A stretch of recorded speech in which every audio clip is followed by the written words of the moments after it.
প্রিয় দিনী ভাইয়েরা, কেমন আছেন আপনারা? সবাই সিয়াম রেখেছি তো? আলহামদুলিল্লাহ। আমরা আল্লাহ পাকের দরবারে শুকরিয়া জানাই যে আল্লাহ পাক আমাদেরকে মাহে রমাদানে সুস্থ শরীরে সওম রাখার তৌফিক দান করেছেন। আলহামদুলিল্লাহ। রমাদান মাস কি কারণে মহিমান্বিত? রমাদান মাসে এমন কি হয়েছে যেই কারণে রমাদান মাসকে আমরা সম্মান করি, সওম রাখি এবং রমাদান মাসকে কেন্দ্র করে আমরা বিভিন্ন নেক আমল করে থাকি? এর বিশেষ ঘটনাটা কি, বিশেষত্ব কি? আল্লাহ পাক এর উত্তর দিয়েছেন সূরাতুল বাকারা এর 185 নম্বর আয়াতে। আল্লাহ রাব্বুল আলামিন বলছেন, বা'দা আউযু বিল্লাহি মিনাশ শাইতানির রাজীম, আল্লাহ পাক বলছেন, শাহরু রমাদানাল্লাযী উনজিলা ফীহিল কুরআন, রমাদান সেই মাস যেই মাসে কুরআনুল কারীম নাজিল করা হয়েছে। কি নাজিল করা হয়েছে? রমাদান সেই মাস যেই মাসে কুরআনুল কারীম নাজিল করা হয়েছে। হুদাল লিন্নাস, পুরো মানব জাতির জন্য হেদায়েত স্বরূপ। ওয়া বাইয়িনাতিন মিনাল হুদা ওয়াল ফুরকান, কোরআন হচ্ছে বাইয়িনাত, সুস্পষ্ট প্রমাণ, নিদর্শন, এবং ফুরকান, সত্য মিথ্যা, ন্যায় অন্যায়ের একমাত্র মানদণ্ড। সত্য মিথ্যা, হক বাতিল, ন্যায় অন্যায় এর মানদণ্ড কি মানুষের জ্ঞান নাকি আল্লাহর ওহী? আল্লাহ পাকের সর্বশেষ ওহীর নাম কি? তাওরাত, জাবুর, ইনজিল না কোরআন? আল্লাহ পাক বলছেন সর্বশেষ ওহী, সত্য মিথ্যার চূড়ান্ত মানদণ্ড আল কোরআন আল্লাহ পাক নাজিল করেছেন রমাদান মাসে। বলেন সুবহানাল্লাহ। রমাদান মাসে একটা রাত আছে, লাইলাতুল কদর। লাইলাতুল কদর 27 রমাজানেই হবে জরুরি না। শেষ দশকের বিজোড় রাতগুলোর যে কোনো রাতে লাইলাতুল কদর হতে পারে। হতে পারে 21-এর রাত, হতে পারে 23 বা 25 বা 27 বা 29। ইন্না আনজালনাহু ফি লাইলাতুল কদর, আল্লাহ পাক বলছেন নিঃসন্দেহে আমি কোরআনকে নাজিল করেছি লাইলাতুল কদরে। ওয়ামা আদরাকা মা লাইলাতুল কদর, হে নবী আপনি কি জানেন লাইলাতুল কদর কি জিনিস? লাইলাতুল কদরি খায়রুম মিন আলফি শাহর, এই রাতটা হচ্ছে 1000 মাসের চাইতে উত্তম। কোরআন নাজিল করার কারণে লাইলাতুল কদর 1000 মাসের চেয়ে উত্তম। এই লাইলাতুল কদরে আপনি ইবাদত করলে 1000 মাস ইবাদতের নেকি পাবেন ইনশাআল্লাহ। সুবহানাল্লাহ। তানাজ্জালুল মালায়েকাতু ওয়ার রূহ, এই রাতে মালায়েকা নাজিল হন, অবতীর্ণ হন বা অবতরণ করেন এই পৃথিবীতে, এবং জিবরাইল আলাইহিস সালাম এই পৃথিবীতে আসেন, নেককার বান্দাদের জন্য দোয়া করতে থাকেন। সালামুন হিয়া হাত্তা মাতলাইল ফজর, সকাল পর্যন্ত এই রাতে শান্তি বিরাজ করে। এই রাতে জিবরাইল আলাইহিস সালাম ফেরেশতাদেরকে নিয়ে আসেন, প্রত্যেকটা কাজের ফয়সালা অর্থাৎ 1 বছরের তাকদীর নতুন করে নবায়ন করা হয় লাইলাতুল কদরের রাতে। আল্লাহ পাক বলছেন এই কদরের রাতেই আমি কোরআন নাজিল করেছি। আর এই কোরআন যে মাসে নাজিল করা হয়েছে তার নাম কি? রমাদান মাস। তাহলে রমাদান মাসের সবচেয়ে গুরুত্বপূর্ণ বিষয়টা হচ্ছে আল কোরআন নাজিল হওয়া। এই তো কথা কি বুঝতে পারছেন? রমাদান মাসের সবচেয়ে গুরুত্বপূর্ণ ইভেন্টটা কি? আল কোরআন নাজিল হওয়া। যেই কোরআন নাজিল হওয়ার পরে আইয়ামে জাহেলিয়াতে আরবের যত নোংরা সংস্কৃতি ছিল সব কিছু ধুয়ে মুছে পরিষ্কার হয়ে গেছে, হয়নি? আইয়ামে জাহেলিয়াতে শিরিক ছিল, আইয়ামে জাহেলিয়াতে সুদ ছিল, সুদ। আইয়ামে জাহেলিয়াতে মাদক দ্রব্যের প্রচলন ছিল, নারীর অবমাননা ছিল, মেয়েদেরকে জীবন্ত কবর দেওয়া হতো, জেনা ছিল, ব্যভিচার ছিল, ধর্ষণ ছিল, মেয়েদের অধিকার ছিল না, দাস প্রথা ছিল, জুলুম ছিল, অন্যায়, মারামারি, কাটাকাটি, রাহাজানি, যুদ্ধ বিগ্রহ, এগুলো আইয়ামে জাহিলিয়াতে পূর্ণ ছিল। এইরকম একটা জাহেলি সমাজকে মাত্র 23 বছরের ব্যবধানে আল্লাহ রাব্বুল আলামিন পরিবর্তন করে দিলেন। সুবহানাল্লাহ। কে পরিবর্তন করলেন? মুহাম্মদুর রাসূলুল্লাহ সাল্লাল্লাহু আলাইহি ওয়াসাল্লাম কিসের মাধ্যমে পরিবর্তন করলেন? আল্লাহর ওহী, কোরআন এবং সুন্নাহর মাধ্যমে। কত বছরের ব্যবধানে? মাত্র 23 বছর। মাত্র 23 বছর। 23 বছর পরের মক্কায় গিয়ে আপনি দেখবেন কোনো সুদ নাই, কোনো শিরক নাই, কোনো মাদক নাই, কোনো নারীর অবমাননা নাই। সেখানে মেয়েদেরকে আর ধর্ষণ করা হচ্ছে না, সেখানে আর মাদকদ্রব্য মানুষ খাচ্ছে না, সেখানে ভাই ভাই হয়ে গেছে সবাই, একে অপরের সাথে কোনো মারামারি কাটাকাটি ভেদাভেদ নাই, সবাই একটা উম্মাহ হয়ে গেছে। তো এই যে 23 বছরে একটা নোংরা সমাজকে আলোকিত সমাজে পরিণত করা হলো কিসের মাধ্যমে? আল কোরআনের মাধ্যমে। আর সেই কোরআন নাজিল করা হয়েছে রমাদান মাসে। তাহলে এই রমাদান মাসে আমাদের সবচেয়ে বড় দায়িত্বটা কি? কোরআন কেন্দ্রিক জীবন গড়া, তাই নয় কি?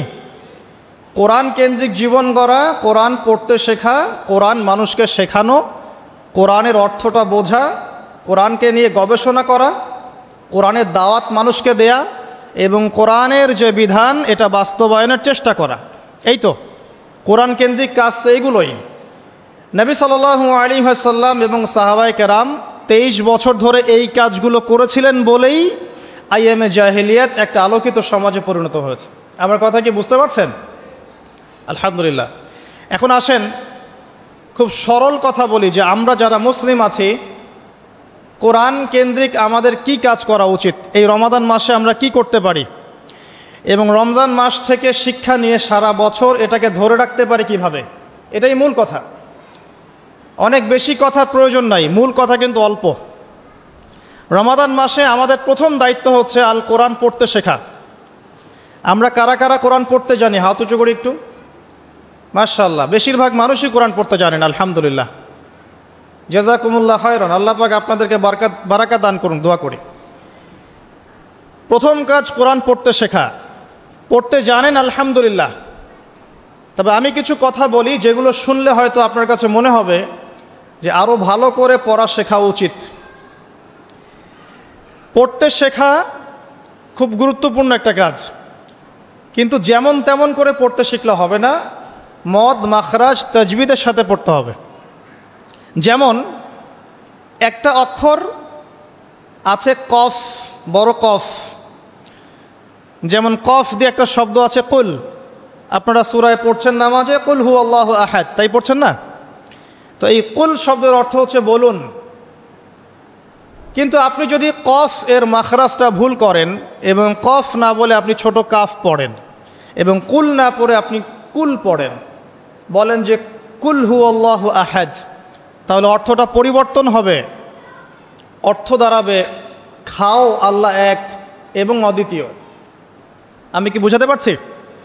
শুধুমাত্র কফ এর উচ্চারণ সঠিকভাবে না করার কারণে আপনার অর্থ পরিবর্তন হয়ে গেছে, বলো এর জায়গায় খাও অর্থ চলে এসেছে।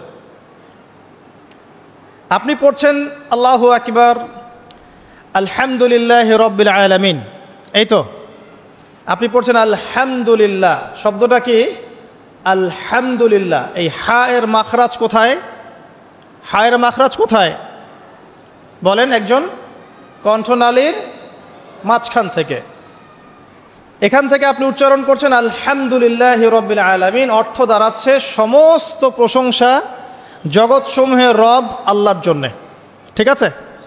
কিন্তু আপনি এই হায়ে হুত্তির জায়গায় যদি হায়ে হাওয়াস পড়েন, যার মাখরাজ অন্য জায়গা থেকে, আপনি পড়ছেন ফর এক্সাম্পল আলহামদুলিল্লাহি রাব্বিল আলামিন, যেমনটা অনেকেই পড়ে থাকে।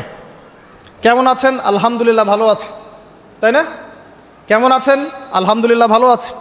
তো আলহামদুলিল্লাহ না বলে সে বলেছে আলহামদুলিল্লাহ।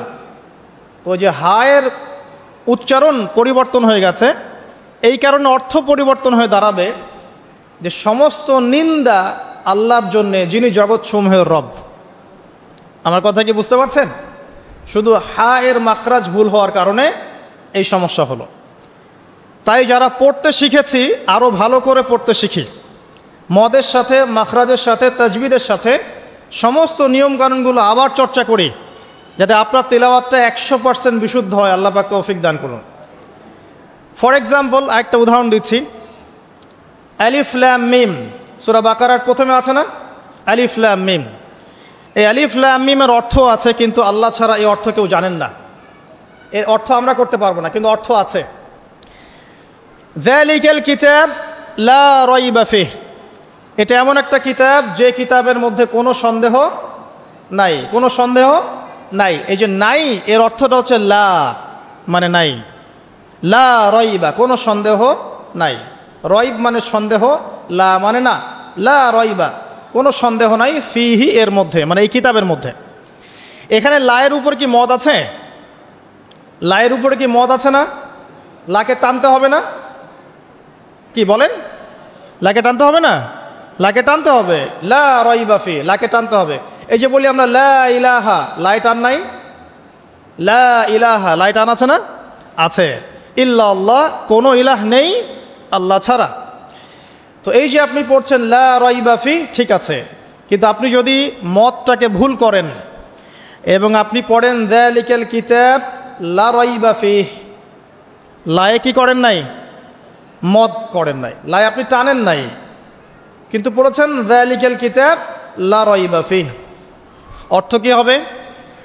অর্থ হবে এটা এমন একটা কিতাব যে কিতাবে অবশ্যই সন্দেহ আছে। আমি মনে হয় বুঝাতে পারছি না। তখন অর্থ দাঁড়াবে এমন যে এটা এমন একটা কিতাব যেই কিতাবে অবশ্যই সন্দেহ আছে। যদি আপনি লায়ে টান না দেন তাহলে অর্থ পরিবর্তন হবে।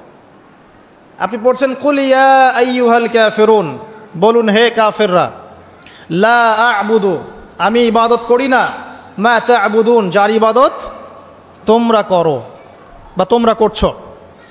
তো এখানেও লায়ের মধ্যে মদ আছে, লা আ'বুদু মা তা'বুদুন। কিন্তু আপনি যদি মদ না করেন, যদি পড়েন কুল ইয়া আইয়ুহাল কাফিরুন লা আ'বুদু মা তা'বুদুন, অর্থ কি হবে?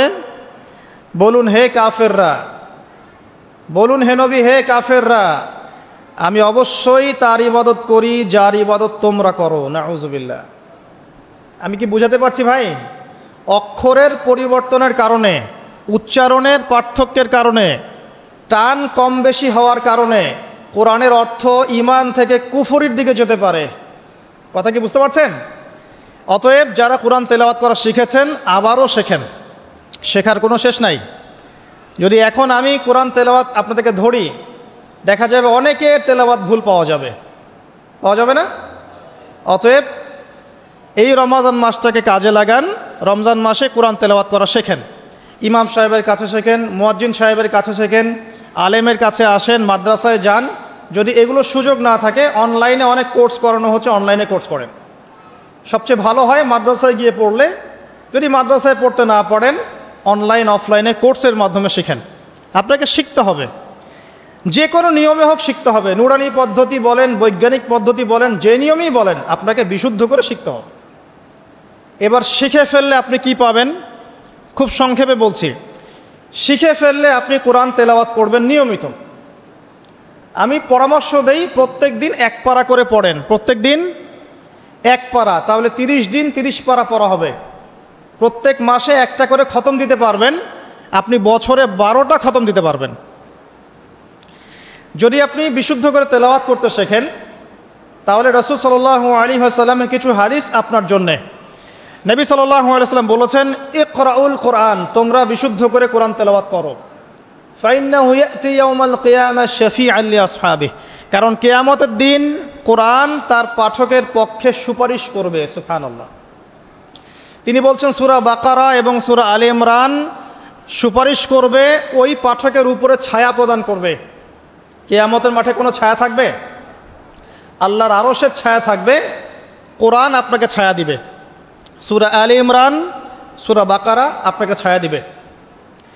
বিশুদ্ধ করে তেলাওয়াত করা শিখলে আপনি রাত্রেবেলা সূরা মুলক তেলাওয়াত করবেন। কোন সূরা? সূরা মুলক। যে ব্যক্তি রাতের বেলা তেলাওয়াত করে, এই ব্যক্তি মৃত্যুবরণ করলে ইনশাআল্লাহ তাআলা তার কবরের আযাব হবে না। কবরের আযাব কি চারটাখানি কথা? সূরা মুলক তেলাওয়াত করলে এই ব্যক্তিকে সূরা মুলক কবরের আযাব থেকে বাঁচিয়ে দিবে ইনশাআল্লাহ। 30টা আয়াত মুখস্থ করে ফেলতে পারেন। কোরআন তেলাওয়াত করা শিখলে আপনি আয়াতুল কুরসি পড়তে পারবেন। কোনটা? আল্লাহু লা ইলাহা ইল্লা হুয়াল হাইয়ুল কাইয়ুম, এখান থেকে শেষ পর্যন্ত সূরা বাকারার আয়াত নাম্বার 255। প্রত্যেক ফরজ নামাজের পর যে ব্যক্তি বিশুদ্ধ করে আয়াতুল কুরসি তেলাওয়াত করবে, মৃত্যু ছাড়া তার জান্নাতে যাওয়ার কোনো বাধা নাই। সুবহানাল্লাহ। আর ছোট্ট সূরা আছে কিছু, সূরা ফালাক, সূরা নাস, সূরা ইখলাস। সকালে 3 বার সূরা ইখলাস, 3 বার ফালাক, 3 বার নাস। বিকেলবেলা বা সন্ধ্যার পরে 3 বার সূরা ইখলাস, 3 বার ফালাক, 3 বার নাস। নবী সাল্লাল্লাহু আলাইহি ওয়াসাল্লাম বলছেন, এই ব্যক্তিকে দৃশ্য অদৃশ্যের যাবতীয় ক্ষতি থেকে বাঁচানোর দায়িত্ব আল্লাহ নিয়ে নেবেন ইনশাআল্লাহ। কোনো বিপদ আপদ বালা মুসিবত হঠাৎ করে আপনাকে আক্রমণ করবে না ইনশাআল্লাহ। এরপরে আছে সূরা বাকারার শেষের 3টা আয়াত, লিল্লাহি মা ফিস সামাওয়াতি, এখান থেকে ফানসুরনা আলাল কওমিল কাফিরিন পর্যন্ত। নবী সাল্লাল্লাহু আলাইহি ওয়াসাল্লাম বলেছেন, যে ব্যক্তি রাতের বেলা এই আয়াতগুলো তেলাওয়াত করবে, সারা রাত নফল নামাজ পড়লে যে নেকি হতো, এই 3টা আয়াত তেলাওয়াত করলে সে নেকি হয়ে যাবে ইনশাআল্লাহ। এগুলো কি 4টাখানি কথা? সূরা আলে ইমরানের শেষের 10টা আয়াত রাতের বেলা তিলাওয়াত করা সুন্নাহ, সারা রাত নফলের নেকি পাওয়া যায়। সূরাতুল কাফিরুন, কুল ইয়া আইয়ুহাল কাফিরুন, এই সূরাটা যদি কেউ ঘুমানোর সময় পাঠ করে, রাতে শোয়ার সময় পাঠ করে, আল্লাহ নবীজি বলছেন সেই ব্যক্তিকে আল্লাহ পাক শিরকের পাপ থেকে বাঁচাবে। কোন পাপ? শিরকের পাপ। আর আমি অনেক লেকচারে বলেছি যে প্রতি 1000-এ 999 জন মানুষ জাহান্নামে যাবে। প্রতি 1000-এ 999 জন মানুষ জাহান্নামে যাবে। তাদের আমল নামায় যে পাপটা থাকবে তার নাম হচ্ছে শিরক। কথায় শিরক, কাজে শিরক, বিশ্বাসে শিরক। আর এই শিরকে এখন আমরা হাবুডুবু খাচ্ছি। মুসলিমরা বিশ্বাস করে আল্লাহ ছাড়া অন্য কেউ সন্তান দিতে পারে, বিশ্বাস করে না? বিশ্বাস করে। মানুষ এখন বিশ্বাস করে আল্লাহ ছাড়া অন্য কেউ মহাবিশ্ব সৃষ্টি করেছে, বা মহাবিশ্ব এমনি এমনি সৃষ্টি হয়েছে বিগ ব্যাংয়ের মাধ্যমে, আল্লাহ সৃষ্টি করে নাই। মানুষ মনে করে জমিনে মানুষের বিধান চলবে, আল্লাহর বিধান জাদুঘরে থাকবে, এটা মানুষ মনে করে। মানুষ মনে করে মানুষ আল্লাহর হালালকে হারাম করতে পারে, আল্লাহর হারামকে হালালও করতে পারে। এটা মানুষের স্বাধীনতা, বাক স্বাধীনতা, ব্যক্তি স্বাধীনতা। মানুষ মনে করে যে আল্লাহ ছাড়া অন্য কাউকে সেজদা করা যায়, আল্লাহ ছাড়া অন্য কেউ সন্তান দিতে পারে, আল্লাহ ছাড়া অন্য কেউ ভালো মন্দের মালিক, জীবন মৃত্যুর মালিক, কল্যাণ অকল্যাণের মালিক। মানুষ এগুলো মনে করে। মানুষ এখন শিরকে হাবুডুবু খাচ্ছে, বিশ্বাসে শিরিক করে, কথায় শিরিক করে, অথবা কাজে শিরিক করে। মুসলিমরা আল্লাহ ছাড়া অন্য কাউকে সেজদা করে না, মুসলিমরা কবরে সেজদা করে না, মাজারে সেজদা করে না, মুসলিমরা কবরকে কেন্দ্র করে তাওয়াফ করে না, মুসলিমরা হাতে সুতা বালা পড়ে না, মুসলিমরা হাতে আংটি পড়ছে এবং মনে করছে যে এই আংটি ওকে রোগ থেকে বাঁচাবে, এই সুতা ওকে রোগ থেকে বাঁচাবে। মুসলিমরা চন্দ্র সূর্য গ্রহ নক্ষত্রের কাছ থেকে কল্যাণ কামনা করে। মুসলিমরা মনে করে যে মানুষ আগামীকালকের আবহাওয়া বলতে পারে। মুসলিমরা রাশিচক্রে বিশ্বাস করে। মুসলিমরা টিয়া পাখির কথাই বিশ্বাস করে। দেখেন রাস্তার পাশে টিয়া পাখি বসে আছে, ভাগ্য গণনা করছে। এগুলো মুসলিমরা করে। শিরকের শেষ নাই। আমি একটা বইয়ের নাম বলি মাঝে মাঝেই, বইটার নাম হচ্ছে কিতাবুত তাওহীদ। কি নাম? কিতাবুত তাওহীদ। এই বইটা বাসায় কিনেন, দেখবেন শিরিক কত প্রকার, কি কি সব কিছু লেখা আছে এখানে, এবং কতভাবে আমরা শিরিক করি এটা লেখা আছে এখানে, বাঁচবেন কিভাবে সেটাও লেখা আছে। যাই হোক, সূরাতুল কাফিরুন যে ব্যক্তি শোয়ার সময় পড়বে, আল্লাহ পাক তাকে শিরকের পাপ থেকে বাঁচিয়ে রাখবেন ইনশাআল্লাহ তাআলা। আল্লাহ পাক শিরকের একটা গোপন পাপ আছে, গোপন শিরক, রিয়া, মানুষকে দেখানোর জন্য আমল করা, লোক দেখানো আমল। এটা থেকেও আল্লাহ পাক বাঁচাবে সেই ব্যক্তিকে, যে ব্যক্তি সূরা কাফিরুন রাতের বেলা তেলাওয়াত করবে ঘুমানোর সময় ইনশাআল্লাহ তাআলা। আর অনেক সূরা আছে। কারো যদি চোখ লাগা, বদনজর, জিন ঘটিত কোনো সমস্যা হয়, সূরা জিনের প্রথম 10টা আয়াত পরে দম করে ফু দিবেন, দেখবেন ইনশাআল্লাহ রোগী ভালো হয়ে গেছে ইনশাআল্লাহ। কারো যে কোনো অসুস্থতা থাকলে চিকিৎসা করবেন, ওষুধপত্র খাবেন, সব ঠিক আছে। তার আগে সূরা ফাতিহা পড়বেন। সূরা ফাতিহা পড়ে নিজের গায়ে দম করবেন, পানিতে দম করে খাবেন, দেখবেন সূরা ফাতিহার মধ্যে শিফা আছে। সূরা ফাতিহার মধ্যে শিফা আছে।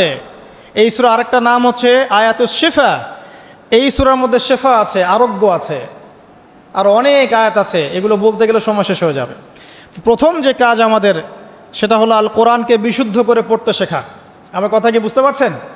যারা পড়া শিখেছেন আবার পড়া শেখেন, কারণ কি আমি বললাম, আপনার অক্ষরের পার্থক্যের কারণে, মদ মাখরাজের পার্থক্যের কারণে, তাজবিদের নিয়মের ভুল ত্রুটির কারণে অর্থ পরিবর্তন হয়ে যেতে পারে। তখন সারাটা জীবন আপনি ভুল পড়ে যাবেন। আর আমি এটা আপনাকে হলফ করে বলতে পারি যে আপনি কোরআন যতটুকু তেলাওয়াত করছেন এবং নামাজে যে আরবিগুলো পড়ছেন, এগুলোর মধ্যে অনেক ভুল ভ্রান্তি আছে, আপনি জানেন না। যদি আপনি কোনো আলেমের কাছে যান, তাকে শোনান, তিনি আপনার ভুল ধরাতে পারবেন। অতএব আবার বিশুদ্ধ করে পড়া শেখেন, আল্লাহ পাক তৌফিক দান করুন। নবীজি বলেছেন সাল্লাল্লাহু আলাইহি ওয়াসাল্লাম, মান ক্বারাআ হারফাম মিন কিতাবিল্লাহি ফালাহু হাসানা। কেউ যদি একটা হরফ তেলাওয়াত করে কোরআনের, তার নেকি হবে কত নেকি? আল হাসানাতু কাআশরি আমসালিহা, এক নেকি 10 দিয়ে গুণ করা হবে। অর্থাৎ একটা হরফ তেলাওয়াত করলে 10 নেকি হবে ইনশাআল্লাহ। আলিফ লাম মিম পড়লে 10 নেকি হয় না, আলিফ লাম মিম পড়লে 30 নেকি হয়। কারণ আলিফ একটা হরফ, লাম একটা হরফ, মিম একটা হরফ।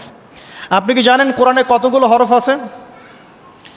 আল কোরআনে 600টা পৃষ্ঠা আছে। কত পৃষ্ঠা?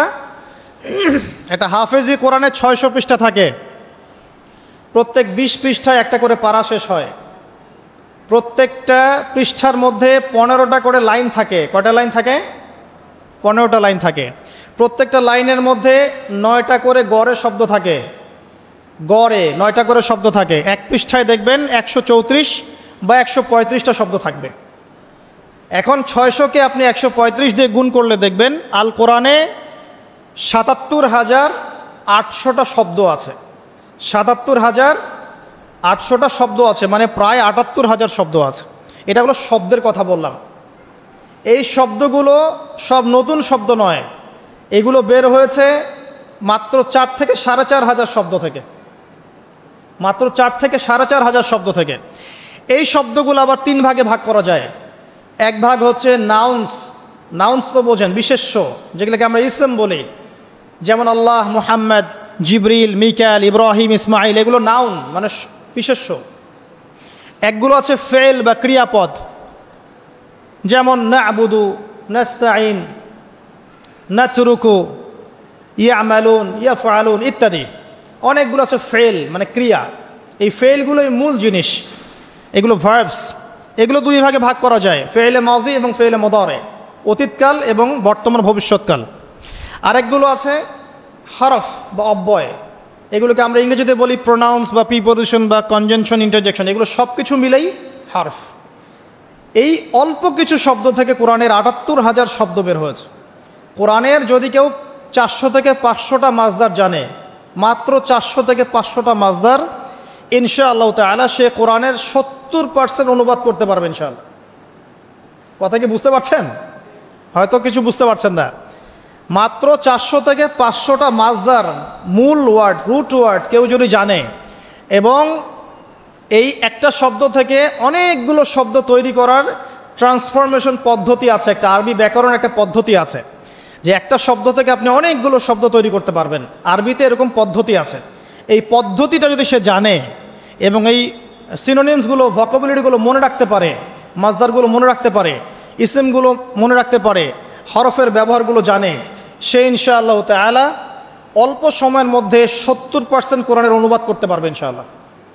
বাকি 30% কি হবে সেটা নিয়ে পরে চিন্তা করা যাবে। আমি একটা ছোট্ট উদাহরণ দিচ্ছি। সূরা ফাতিহা, এখানে কম বেশি 18 থেকে 20টা শব্দ আছে, ঠিক আছে? আলহামদুলিল্লাহি রব আলামিন, রহমান রহিম, মালিক ইয়াউমদ্দিন, শব্দগুলো আছে। হয়তো সব মিলিয়ে হবে 18 থেকে 20টা শব্দ। সূরা ফাতিহার এই শব্দগুলো কোরআনে রিপিট করা হয়েছে 7,800 বার। কতবার? 7,800 বার। মানে সূরা ফাতিহার অর্থ যে জানে, সে কোরআনের 7,800টা শব্দের অর্থ জানে। আল্লাহ পাক এই জন্যই বলেছেন, ওয়ালাকাদ ইয়াসসারনাল কুরআনা লিযিকরি ফাহাল মিন মুদ্দাকির। আমি কোরআনকে বোঝার জন্য সহজ করে দিয়েছি, উপদেশ গ্রহণের জন্য সহজ করে দিয়েছি। ফাহাল মিন মুদ্দাকির, কেউ কি আছো উপদেশ গ্রহণকারী? কোরআন বোঝা সহজ। হাদিস শাস্ত্র কঠিন। হাদিস শাস্ত্রের মধ্যে অনেক কঠিন শব্দ থাকে, অনেক উঁচু স্তরের ব্যাকরণ থাকে। কোরআন সত্যি বোঝা সহজ। শুধু প্রয়োজন আপনার পরিশ্রম, আপনার লেগে থাকা, আপনার দোয়া, আপনার অধ্যবসায় এবং আলেম উলামার কাছে যাওয়া আসা করা, এবং ধারাবাহিকতা বজায় রাখা। ইনশাআল্লাহ 2টা বছর সময় দেন, দেখবেন ইনশাআল্লাহ তাআলা আপনি আল কোরআনের মিনিমাম 60 থেকে 70% বুঝতে পারছেন।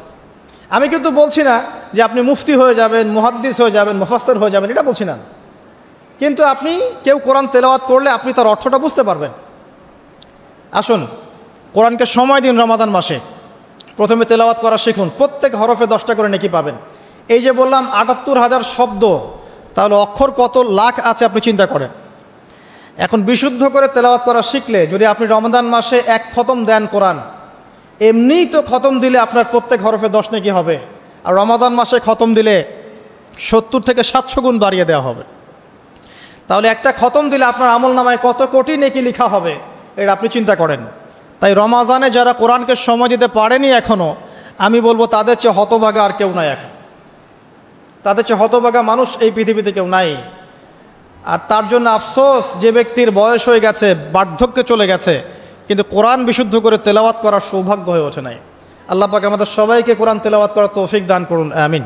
প্রত্যেক মাসে একটা করে খতম দেওয়ার তৌফিক দান করুন, প্রত্যেক দিন 1 পারা করে পড়ার তৌফিক দান করুন, এবং কোরআন অর্থ বোঝার তৌফিক দান করুন, আমিন। কোরআন তিলাওয়াত করা শেখার পরে কি করবেন? কিছু অংশ হিফজ করবেন, কিছু অংশ মুখস্থ করবেন। যারা পুরো মুখস্থ করে তাদেরকে আমরা বলি হাফেজে কোরআন, তাই তো? আমরা যারা হাফেজ হতে পারি নাই, আমাদের বাচ্চাদেরকে হাফেজ বানানো যায় না? আমার ছেলে, আমার মেয়ে, আপনার ছেলে, আপনার মেয়ে হাফেজ হতে পারে না? আর আমরা সারা জীবনে কত শত বই মুখস্থ করেছি। কেমিস্ট্রির ওই যে পর্যায় সারণী আপনার মুখস্থ, ফিজিক্সের সূত্রগুলো মুখস্থ, এই যে হায়ার ম্যাথের কঠিন কঠিন সূত্র মুখস্থ, ইকোনমিক্স মুখস্থ। আপনার বিসিএস কোচিং করছেন, আপনি কোন সাহিত্য কে লিখেছে, কোন কবিতা কে লিখেছে, কোন কবির জন্ম কবে, মৃত্যু কবে, সব মুখস্থ, তাই না? আমরাও তো পড়েছি এগুলা। তো এগুলো মুখস্থ করায় না? কত গল্প, প্যারাগ্রাফ রচনা আপনি মুখস্থ করেছেন। কোরআন 600 পৃষ্ঠার একটা কিতাব, আপনি মুখস্থ করতে পারবেন না, এটা কিন্তু বিশ্বাসযোগ্য কথা নয়। বরং পৃথিবীর কোনো বই মানুষ হুবাহু বলতে পারে না কোরআন ছাড়া। বেদ মানুষ কি মুখস্থ বলতে পারে? বাইবেল মানুষ মুখস্থ বলতে পারে? জাবুর, ইনজিল মানুষ মুখস্থ বলতে পারে? কোরআন ছাড়া কোনো কিতাবই মানুষ মুখস্থ বলতে পারে না। কিন্তু কোরআন, আজকে যদি কোরআন পৃথিবী থেকে মুছে ফেলা হয়, মানে পৃথিবী থেকে সমস্ত কোরআনের কপি যদি আজকে মুছে ফেলা হয়, কালকে দেখবেন আগামীকাল কোরআনের হাফেজরা কোরআন আবার লিখে ফেলবে ইনশাআল্লাহ। এটাই কোরআন। ইন্না নাহনু নাযালনা যিকরা ওয়া ইন্না লাহু লাহাফিজুন। আমি এই কোরআন, এই জিকির নাজিল করেছি, আর আমি আল্লাহ এর হেফাজত করব। আল্লাহ পাক দায়িত্ব নিয়েছে। অতএব আমরা হাফেজ হওয়ার চেষ্টা করি। এখন কথা হচ্ছে, আমরা সবাই তো আর 30 পারা হাফেজ হতে পারবো না, তাই তো? তাহলে আমি কিছু ইম্পর্টেন্ট সূরা বলছি, কিছু ইম্পর্টেন্ট সূরা, ইম্পর্টেন্ট আয়াত, এগুলো সবাই মুখস্থ করবেন, পারবেন? 1 নম্বর সূরা ফাতিহা, 2 নম্বর সূরা বাকারার প্রথম 5টা আয়াত, এরপর সূরা বাকারার 255 নম্বর আয়াত, আয়াতুল কুরসি, এরপর সূরা বাকারার শেষের 3টা আয়াত, এরপর সূরা আলে ইমরান শেষের 10 আয়াত, এরপর সূরা কাহফ প্রথম 10 শেষ 10, এরপর সূরা জিন প্রথম 10, এরপর সূরা মুমিনুন শেষের আয়াতগুলো, শেষের 10টা আয়াতের মতো, সূরা ফুরকান শেষের কিছু আয়াত, সূরা ফালাক, সূরা নাস, সূরা ইখলাস, সূরা কাফিরুন, এগুলো পড়া যাবে না? সূরা হাশর শেষের 3টা আয়াত, সূরা হাশরের শেষের আয়াতগুলো, সূরা হজের শেষের আয়াতগুলো। এরপরে আপনি পড়বেন সূরা তাহার কিছু আয়াত, তারপরে আছে সূরা বনী ইসরাইল এর কিছু আয়াত, সূরা মুলক মুখস্থ করবেন, সূরা মুলক। আর 2টা সূরা অবশ্যই মুখস্থ করবেন, সূরা আর রহমান, সূরা ইয়াসিন। এতটুকু পড়া যাবে না? খুব বেশি পড়া দিলাম? আচ্ছা, এই রমজানে না পারি, এই রমজান থেকে আগামী রমজান আসা পর্যন্ত পারা যাবে না? পারা যাবে ইনশাআল্লাহ তাআলা। আল্লাহ পাক আমাদের সবাইকে কোরআনের মিনিমাম 1 পারা হিফজ করার তৌফিক দান করুন, আমিন। আর আমাদের বাচ্চাদেরকে আল্লাহ পাক কোরআনের হাফেজ হিসেবে কবুল করুন, বড় আলেম হিসেবে কবুল করুন, আল্লাহর দ্বীনের বড় দায়ী এবং মুজাহিদ হিসেবে কবুল করুন, আমিন। এরপর কি কাজ? কোরআনের অর্থ বুঝতে হবে। বারবার একটা কথা বলি, যে কোরআন তেলাওয়াত করলে প্রত্যেক হরফে 10 নেকি হবেই, অথবা 70 নেকি হবে, অথবা 700 নেকি হবে, কিন্তু অর্থ না বুঝলে কোরআনের মৌলিক হকটা আদায় হবে না। কিভাবে? যেমন আমি যদি বলি ওয়ালা তাকরাবু জিনা, কতজন এর অর্থ বুঝেছেন? হাত তোলেন দেখে। এই কয়েকজন অর্থ বুঝেছেন, বাকিরা বোঝেন নাই। যারা বোঝেন নাই তাদেরকে যদি আমি এখন বলে দেই যে ভাই বা চাচা, ওয়ালা তাকরাবু জিনা এর অর্থ হচ্ছে জেনার ধার কাছেও যেও না, এবার কি সে অর্থ বুঝতে পারে নাই? এখন এই যে সে অর্থটা বুঝতে পারলো, সে কি এই আয়াত থেকে হেদায়েতটা পেয়েছে না? জেনার কাছে যাওয়া যাবে না শিক্ষাটা পেয়েছে না? যদি অর্থটা না বুঝতো সে কি শিক্ষা পেত না। যদি আমি বলি ইত্তাকুল্লাহ ওয়া যারু মা বাকিয়া মিনার রিবা, আল্লাহকে ভয় করো, সুদের অবশিষ্ট অংশ ছেড়ে দাও, ওয়া ইল্লাম তাফআলু ফা'যারু বিহারবিন মিনাল্লাহি ওয়া রাসূলিহি, যারা অর্থ জানে না তারা কি হেদায়েত পেয়েছে? পাবে। কিন্তু যারা অর্থ বুঝেছে তারা বুঝতে পারবে যে হ্যাঁ, আল্লাহ এখানে বলছেন যে ব্যক্তি সুদ খায় সে যেন আল্লাহ এবং তার রাসূলের সাথে যুদ্ধের ঘোষণা শুনে রাখে। কোরআনের অর্থ নিয়ে ওরা গবেষণা করে আমাদের বিরুদ্ধে বিভিন্ন কূটকৌশল চালছে, আর আমরা মুসলিমরা কোরআনের অর্থ বুঝতে যাচ্ছি না। এক শ্রেণীর মানুষ মনে করে যে কোরআনের অর্থ বুঝলে কিছু মানুষের ভাত আর টিকবে না জমিনের মধ্যে। কিছু মানুষ মনে করে যে কোরআনের অর্থ যদি সবাই বুঝে ফেলে তাহলে এক শ্রেণীর মানুষের ধর্ম ব্যবসা টিকবে না। আল কোরআনুল কারীম নির্দিষ্ট কিছু মানুষের জন্য নয়, পুরো মানব জাতির জন্যেই। একজন অমুসলিম কি কোরআন পড়ে হেদায়েত পেতে পারে না? একজন হিন্দু ভাই সে কোরআন পড়ে কি এক ঈশ্বরে বিশ্বাস করে ইসলাম কবুল করতে পারে না? তো কোরআন থেকে হেদায়েত পেতে হলে তো অর্থটা জানতে হবে। সূরা ফাতিহা আপনি পড়ছেন, অর্থ যদি না বোঝেন আপনার নামাজে মনোযোগ কিভাবে আসবে? মালিকি ইয়াউমিদ্দিন আপনি বলছেন নামাজের মধ্যে, মালিকি ইয়াউমিদ্দিন, বিচার দিনের মালিক। তারপরেও যদি আপনি চিন্তা করেন আমি এই জমিনের মালিক, তাহলে কি হবে? ইয়্যাকা না'বুদু ওয়া ইয়্যাকা নাস্তাঈন, আমরা নামাজে বলছি আল্লাহ শুধু আপনারই ইবাদত করি, আপনার কাছেই সাহায্য চাই।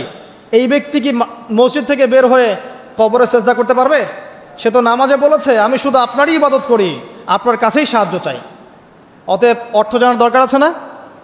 রুকুতে কি পড়ছি, তাসবিতে সেজদায় কি পড়ছি, আত্তাহিয়াতুর অর্থ কি, দরুদ শরীফের অর্থ কি, দোয়ায়ে মাসুরার অর্থ কি, হাত তুলে আমরা কি দোয়া করি, এগুলো অর্থ বুঝলে নামাজে মনোযোগ বাড়বে না? কোরআন তেলাওয়াত করতে করতে অর্থ বুঝতে থাকলে আপনি কোরআনকে ফিল করতে পারবেন না, ভিতরে ঢুকতে পারবেন না। যখন আপনি অর্থটা বুঝবেন তখন দেখবেন আপনি কোরআনকে এত বেশি ফিল করবেন, মানে কোরআনকে আপনি ভিতর থেকে অনুভব করবেন যে কোরআন কি জিনিস, এর মধ্যে কত কাব্য আছে, সাহিত্য আছে, ইতিহাস আছে, কেসা আছে, শিক্ষণীয় বিষয় আছে, জাহান্নামের আয়াত আছে, জান্নাতের আয়াত আছে, বৈজ্ঞানিক আয়াত আছে, কৃষির আয়াত আছে, আকাশকে নিয়ে আয়াত আছে, ব্যবসা নিয়ে আয়াত আছে, আপনার পরিবার নিয়ে আয়াত আছে, মহিলাদেরকে নিয়ে আয়াত আছে, পুরুষদেরকে নিয়ে আয়াত আছে, জীববিজ্ঞান নিয়ে কথা আছে, মহাকাশ নিয়ে কথা আছে। এমন কোনো বিষয় নাই যেটা আল্লাহ পাক কোরআনে বলেন নাই। এমন কোনো বিষয় নাই যেটা আল্লাহ পাক কোরআনে বলেন নাই। যে কবি বা কাব্য বা সাহিত্য পছন্দ করে সে যদি সূরা হুদ পড়ে, সূরা শুআরা পড়ে, সে বুঝবে কাব্য সাহিত্য কাকে বলে। যে সাহিত্য উপন্যাস পছন্দ করে সে যদি সূরা ইউসুফ পড়ে, সূরা ইউসুফ, তাহলে বুঝবে যে উপন্যাস কাকে বলে, আহসানুল কসাস কাকে বলে। কেউ যদি এই ছন্দ চর্চা করতে ভালোবাসে সে সূরা রহমান পড়ে দেখুক ছন্দ কাকে বলে। কোরআনের এক একটা সূরা আপনি পড়েন, ভিতরে ঢোকেন, দেখবেন কোরআনকে আপনি ফিল করতে পারছেন। আর রমজান মাস ছাড়া অন্য কোন মাসে আপনি কোরআন চর্চা করবেন? রমজান মাস ছাড়া অন্য কোন মাসে কোরআনকে শিখবেন, বুঝবেন, আমল করবেন? আল্লাহ পাক বোঝার তৌফিক দান করুন, আমিন। আর অনেক কথা বলার ছিল কিন্তু সময় কম, এক কথায় কোরআন অর্থটা বোঝার চেষ্টা করেন। এখন অর্থ বুঝতে হলে কি করতে হবে? কঠিন। অর্থ বুঝতে হলে আপনাকে আরবির যে ক্লাসিক্যাল বইগুলো আছে ব্যাকরণের, সেগুলো পড়তে হবে। আর এই বইগুলো কি একা পড়া যাবে? উত্তর না, এই বইগুলো একা একা পড়া যাবে না, ওস্তাদের কাছে যেতে হবে। মিজান মুনসাহেব পড়তে হবে আপনাকে, নাহু সরফের কিতাব পড়তে হবে, বালাগাতের কিতাব পড়তে হবে। এগুলো পড়ার পরে আপনি ইসম ফেল হরফ বুঝবেন, এসো আরবি শিখি পড়বেন, সফাতুল মাজদার পড়তে হবে, অনেক বই পড়তে হবে। পড়ার পরে আপনি বুঝতে পারবেন কোরআনের ভাষাটা কি। তবে সবাই তো আর এটা পারবে না, পারবে? সবার পক্ষে তো পসিবল না। তাহলে সবার জন্য একটা সলিউশন, আপনার কাছে যে তাফসিরটাকে ভালো মনে হয় তাফসিরে মারিফুল কোরআন হোক, তাফসির ইবনে কাসির হোক, তাফসিরে জালালাইন হোক, যেটা আপনার কাছে ভালো মনে হয় সেই তাফসির বাসায় কিনেন। বাসায় কিনে প্রত্যেক দিন 10টা করে আয়াতের অনুবাদ পড়েন। পারবেন? এটা কি কঠিন? সহজ। কিন্তু অনুবাদ পড়লেই কিন্তু আপনি কোরআন বুঝতে পারবেন না, এটা মনে রাখেন। কোরআনের অনুবাদটা কিন্তু কোরআন নয়, অনুবাদটা কিন্তু আমার ভাষায় আমি ট্রান্সলেট করেছি, কিন্তু আরবি থেকে আরবি বুঝতে না পারলে আপনি মূল কোরআনটা পাবেন না। আমি আসলে বোঝাতে পারছি না, মানে আমি বুঝছি জিনিসটা কিন্তু আমি আপনাকে বোঝাতে পারছি না। আরবি এই যে আপনার মনে করেন ওয়াদ্দুহা ওয়াল-লাইলি ইযা সাজা মা ওয়াদ্দা'আকা রাব্বুকা ওয়া মা ক্বালা ওয়ালাল আখিরাতু খায়রুল লাকা মিনাল উলা ওয়ালা সাওফা ইউ'তিকা রাব্বুকা ফাতারদা আলাম ইয়াজিদকা ইয়াতীমান ফাআওয়া ওয়া ওয়াজাদাকা দাল্লান ফাহাদা ওয়া ওয়াজাদাকা আইলান ফাআগনা فأما اليتيم فلا تقهر وأما السائل فلا تنهر وأما بنعمة ربك فحدث। এই যে আমি একটা সূরা তেলাওয়াত করলাম, আমি আরবি থেকে আরবি বুঝতে পেরেছি, আমি আরবি থেকে আরবি বুঝতে পারছি এটার, কিন্তু এর অর্থটা পড়লে আপনি আরবির ভিতরে ঢুকতে পারবেন না। আরবি যদি আপনি শিখেন, বোঝেন, আপনি ফিল করবেন যে কি দরদ দিয়ে আল্লাহ পাক কথাগুলো বলছেন। আলাম ইয়াজিদকা ইয়াতীমান ফাআওয়া, হে নবী আমি কি আপনাকে ইয়তীম অবস্থায় পাইনি, আপনাকে কি আশ্রয় দেইনি? এই যে কন্টেন্ট, ধারাবাহিকতা, প্রসঙ্গ, এর ফ্লেভার, এটা বুঝতে হলে আপনাকে আরবি ভাষা লাগবে। আর আরবি ভাষা শেখাটা নিজের উপরে ফরজ করে নেন। আমি এই কথাটা এত জোর দিয়ে কেন বললাম? ইমাম শাফিঈ রাহিমাহুল্লাহ বলেছেন, আরেক মাযহাবের ইমাম, ইমাম শাফিঈ রাহিমাহুল্লাহ, তিনি বলেছেন মুসলিমদের উপরে কোরআন শিক্ষাও যেমন ফরজ, কোরআনের ভাষা শিক্ষাও ফরজ। কারণ ভাষা না শিখলে কোরআন শিখতে পারবে না মানুষ। আর আরবি ভাষা খুব সহজ, জানেন? আরবি ভাষা সহজ। বাংলা ব্যাকরণ যত কঠিন, আরবি ব্যাকরণ এত কঠিন নয়। বাংলা ব্যাকরণ কঠিন না? সন্ধি, কারক, বিভক্তি, সমাস পড়েছেন না? সমাস এত সহজ, কঠিন না জিনিসগুলো? আরবিটা সহজ। ইংরেজিতে আপনি টেন্স পড়ছেন, ভয়েস, ন্যারেশন, কত কি পড়ছেন না? কঠিন। আরবিটা কিন্তু সহজ। আর আপনি কোরআনের আরবিটুকু বোঝেন। আমি তো বলছি না সারাদিন আপনাকে আরবিতে কথা বলতে হবে, শুধু কোরআনের আরবিটুকু বোঝার চেষ্টা করেন, যাতে করে আপনি কোরআন, আল্লাহর কিতাব, আল্লাহর ভাষায় আপনি বুঝতে পারেন। আল্লাহ পাক তৌফিক দান করুন। আর যারা একেবারেই পারছেন না, অনুবাদ কিনেন, বাসায় তাফসির কিনেন, বাসায় 10টা করে আয়াত পড়েন, অনুবাদ পড়েন। কিন্তু অনুবাদ পড়েই ফতোয়াবাজি করবেন না, অনুবাদ পড়ে ফতোয়াবাজি করবেন না। অনুবাদ পড়ে অনেকে কিন্তু আবার গোমরাও হয়ে গেছে। এক শ্রেণী মানুষও বের হয়েছিল, এখনও আছে, যে কোরআন মানি, হাদিস মানি না। অনুবাদ করে দেখবে যে অনুবাদে লেখা আছে ওয়ালাকাদ সাররাফনা ফি হাযাল কুরআন লিন-নাস মিন কুল্লি মাসাল, কোরআনে আল্লাহ পাক সব বিষয়ে ব্যাখ্যা করেছেন। তখন সে বলবে কোরআন যথেষ্ট, হাদিসের দরকার নাই। এই যে আল্লাহ পাক কোরআনে বলেছেন, দলিল আছে। তো কোরআন পড়েও মানুষ বিভ্রান্ত হতে পারে। কিন্তু অতএব অনুবাদ পড়ে যেটা বুঝবেন না, অবশ্যই আলেম ওলামার কাছে আসবেন। এবং আমি সবসময় বলি, বাংলাদেশের প্রেক্ষাপটে কওমি ঘরানার ওলামায়ে কেরাম যারা আছেন তাদের কাছে জ্ঞানের গভীরতা অনেক বেশি। এই কথাটা আমি বলেছি, বাস বলেছি, এর পিছনে অনেক ভিত্তি আছে। আমি যাচাই বাছাই করে, গবেষণা করে, অভিজ্ঞতার আলোকে কথাটা বলেছি। হুট করে আপনার বুঝে নাও আসতে পারে, কিন্তু কওমি ঘরানার ওলামায়ে কেরাম যারা আছেন তাদের মাঝে কিছু কিছু বিষয়ে ত্রুটি বিচ্যুতি থাকতে পারে, কিন্তু উসুলের জ্ঞান, আরবি ভাষার জ্ঞান, তাফসীরের জ্ঞান, হাদিসের জ্ঞান, এমনকি মারেফত, এই বিষয়গুলো তাদের মধ্যে অনেক বেশি আছে। এই জন্যে আমি তাদের কথা বলি গর্বের সাথে যে আলহামদুলিল্লাহ বাংলাদেশে আল্লাহ পাক এই শ্রেণীর উলামায়ে কেরামকে দিয়ে ধন্য করেছেন।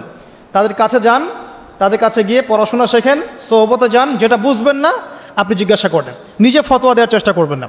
আল্লাহ পাক বোঝার তৌফিক দান করুন, আমিন। আমি শেষ করছি আর 10 মিনিটের মধ্যে ইনশাআল্লাহ। তো 3টা কাজ আমরা শিখলাম।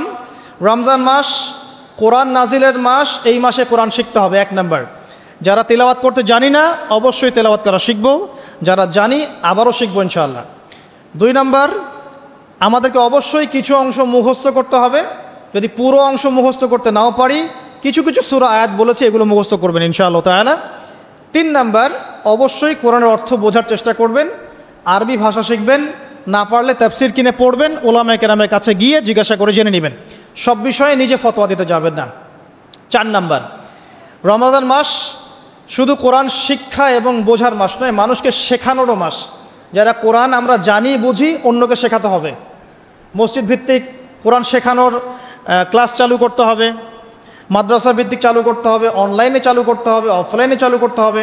এবং রমজানের এই শিক্ষাটাকে সারা বছর ধরে রাখতে হবে। সারা বছর কোরআনের কোর্সগুলো যেন চালু থাকে, মসজিদে, মাদ্রাসায়, আমাদের এলাকাভিত্তিক বা অনলাইনে অফলাইনে কোরআনের কোর্স যেন চালু থাকে। তাহলে কি হবে, সারাটা জীবন, সারাটা বছর কোরআন কেন্দ্রিক সময় কাটাতে পারবো ইনশাআল্লাহ তাআলা। আপনি বিশ্বাস করেন কোরআন আপনার সবচেয়ে সেরা বন্ধু হবে ইনশাআল্লাহ। আপনি কোরআন নিয়মিত তেলাওয়াত করেন, একদিন যদি তেলাওয়াত না করেন ওই দিন মনের মধ্যে আপনার অস্থিরতা তৈরি হবে। খেয়াল করে দেখবেন, মনটা আপনার অস্থির হয়ে যাবে, মনে হবে কি জানি আপনি আজকে করেন নাই। কোরআন আপনার মনের দরজায় এসে কোরআন আনবে, আজকে আমাকে পড়ো নাই, আজকে আমাকে পড়ো নাই।